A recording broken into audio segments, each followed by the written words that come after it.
Hello everyone, तो कैसे हैं आप लोग। आई होप सब लोग बहुत अच्छे होंगे और अपनी लाइफ में बहुत कुछ कर रहे होंगे।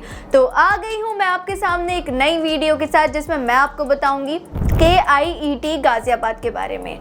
KIET गाजियाबाद की अगर मैं बात करूं तो देखो, ये थोड़ा गाजियाबाद के आउटर एरिया में, लेकिन इसमें बहुत बच्चों का ड्रीम होता है कि AKTU के टॉप कॉलेज में हमारा हो जाए। टॉप कॉलेज में से ये कॉलेज KIET गाजियाबाद माना जाता है। JSS AKG के बाद ये KIET गाजियाबाद थर्ड नंबर पर आता है AKTU में। तो उसका कट ऑफ क्या जाती है, कैसे आप इसमें एडमिशन ले सकते हो, मैनेजमेंट कोटा के थ्रू ले सकते हो या नहीं ले सकते हो, इन सब के बारे में मैं डिटेल में बताने वाली हूँ। तो वीडियो को लास्ट तक देखना। चैनल पर नए हो तो चैनल को लाइक शेयर सब्सक्राइब करना, इंस्टाग्राम पे जाके फॉलो करना। और कोई भी डाउट आ रहा है किसी भी कॉलेज से रिलेटेड तो डिस्क्रिप्शन में मेरा व्हाट्सएप नंबर गिवन है, वहाँ पे आप डायरेक्टली मेरे से कॉन्टैक्ट कर सकते हो। अगर मैं इसके ओवरव्यू की बात करूँ तो ये एस्टैब्लिश हुआ था 1998 में। कैंपस एरिया की बात करूँ तो 18 एकड़ का ये कैंपस है। एफिलेटेड की बात करूँ तो देखो AKTU से ये एफिलेटेड है।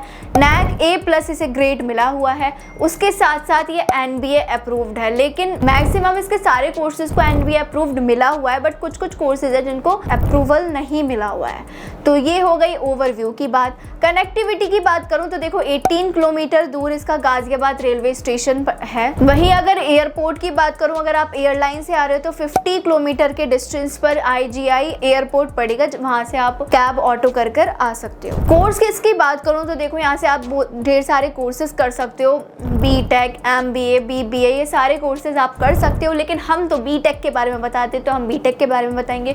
बाकी अगर आपको और किसी कोर्स के बारे में जानना है तो अगेन डिस्क्रिप्शन में मेरा व्हाट्सएप नंबर गिवन है, आप वहाँ से डायरेक्टली मेरे को कांटेक्ट कर। BTech के बहुत सारे स्पेशलाइजेशन है, वहाँ से कर सकते हो। BTech कंप्यूटर साइंस कर सकते हो, कोर कंप्यूटर साइंस, जिसकी सीट्स होती है 300 यहाँ पर। BTech CS की सीट्स होती है 240, तो BTech CS कर सकते हो। IT कर सकते हो जिसकी सीट्स होती है 180। CS computer science with IT कर सकते हो जिसकी सीट होती है 180। CS विद स्पेशलाइजेशन AI कर सकते हो जिसकी सीट होती है 240।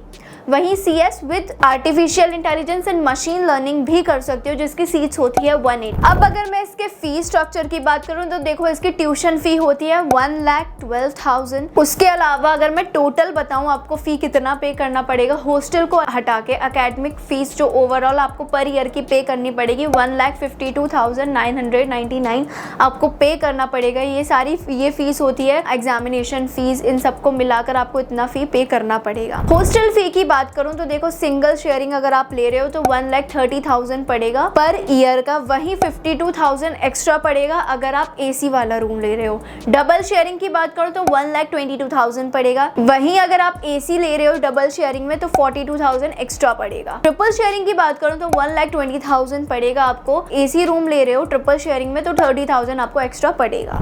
मोड ऑफ एडमिशन की बात करूं तो देखो, 12th के बेसिस पर यहाँ जा सकते हो जिसकी एलिजिबिलिटी क्राइटेरिया रहती है 95% इन PCM। वहीं अगर JEE मेंस आपने दिया है तो आगे काउंसलिंग के थ्रू होता है, उसकी कुछ कट ऑफ जाती है जिसके CSE के लिए कट ऑफ रहती है 99,000 जो कि लास्ट ईयर की थी। मैं लास्ट ईयर के डेटा के अकॉर्डिंग मैं आपको बता रही हूँ, तो आप देख लेना थोड़ा अपडेट होके क्या रहता है। अगर आप CSE करनी है AI एंड मशीन लर्निंग से तो उसकी क्लोजिंग रैंक होती है 1,18,000। वहीं अगर CSE IT से करना है तो उसकी क्लोजिंग रैंक होती है 1,57,000। वहीं अगर आपको ECE से करना है तो उसकी क्लोजिंग रैंक होती है 2,10,000। जितना भी डेटा ये लास्ट ईयर का है, तो इस साल थोड़ा बहुत अपडेट होगा तो उसके अकॉर्डिंग हम देख लेंगे, नेक्स्ट वीडियो बना दूंगी मैं। प्लेसमेंट की बात करूं तो देखो, इसका हाईएस्ट प्लेसमेंट अभी तक का 48 लाख पर एनम का रहा है। एवरेज की बात करूं तो इसका एवरेज प्लेसमेंट रहा है 6.51 लाख पर एनम। वहीं प्लेसमेंट रेट की बात करूं तो देखो, इसका प्लेसमेंट रेट 91% रहा है जो कि ठीक ठाक है, अच्छा है। और कंपनीज की बात करूं तो देखो, इन्फोसिस, TCS, HCL, सिस्को जैसी कंपनीज आती ही है यहाँ पर। अब बात करते हैं इसके करिकुलम की कि भाई हम आ तो गए, उसके बाद आने के बाद क्या करना होगा। तो देखो, तुम AKTU के कॉलेज में पढ़ रहे हो तो AKTU का जितने भी कॉलेज होंगे उनका सिलेबस अपडेटेड नहीं होता है, तुम्हें वही पढ़ना पड़ता है जो बरसों से बच्चे पढ़ते आ रहे हैं, तो तुमको भी वही पढ़ना पड़ेगा। तो उसमें अगर वो अपडेट भी करेंगे तो यार देखो, कितने तो कॉलेज हैं, वो कहाँ तक ही अपडेट करते रहेंगे, तो सिलेबस अपडेटेड नहीं होता है। तुम्हें सिलेबस यहाँ की वेबसाइट पर भी मिल जाएगा। मेरा व्हाट्सएप ग्रुप तुम ज्वाइन कर लो जो कि डिस्क्रिप्शन में आपको मिल जाएगा। उसमें मैं सिलेबस भेजती रहती हूँ उन बच्चों के लिए जो बोलते रहते हैं दीदी मेरे को ये कॉलेज का सिलेबस भेज दो, ये भेज दो, वो भेज दो, तो सारे सिलेबस मैं उस ग्रुप में भेजती रहती हूँ। तो आप वहाँ पर मैं ग्रुप ज्वाइन कर लो, उससे आपको हेल्प मिलेगी। लाइक किसी सब्जेक्ट का आपको सिलेबस देखना होगा तो वहाँ से आप देख सकते हो। ये हो गई हमारी सिलेबस की बात। अब बात करते हैं हम कोडिंग कल्चर की। कोडिंग का कल्चर कैसा है यहाँ पे? देखो कोडिंग तो होती है, अगर आप कंप्यूटर साइंस कर रहे हो तो ऑब्वियस सी बात है यहाँ पे कोडिंग कराएंगे। कोडिंग के साथ साथ आपको अपनी स्टडीज़ भी मेंटेन करनी पड़ेगी। एग्जाम पॉइंट ऑफ व्यू से मैं बोल रही हूँ, जैसे यहाँ पर कोडिंग भी होती है, कोडिंग के अलावा यहाँ पे जो अलग स्टडीज़ होती हैं उनकी, तो वो भी मेंटेन करना पड़ेगा। ये नहीं कि आप एग्जाम देकर आ रहे हो तो कोडिंग पढ़ना छोड़ रहे हो, कोडिंग पढ़ रहे हो तो एग्जाम का जो सिलेबस है वो माइंड से निकलने जा रहा है। तो आपको ये सब बैलेंस करके पढ़ना पड़ेगा अगर आप कंप्यूटर साइंस यहाँ पढ़ने आ रहे हो।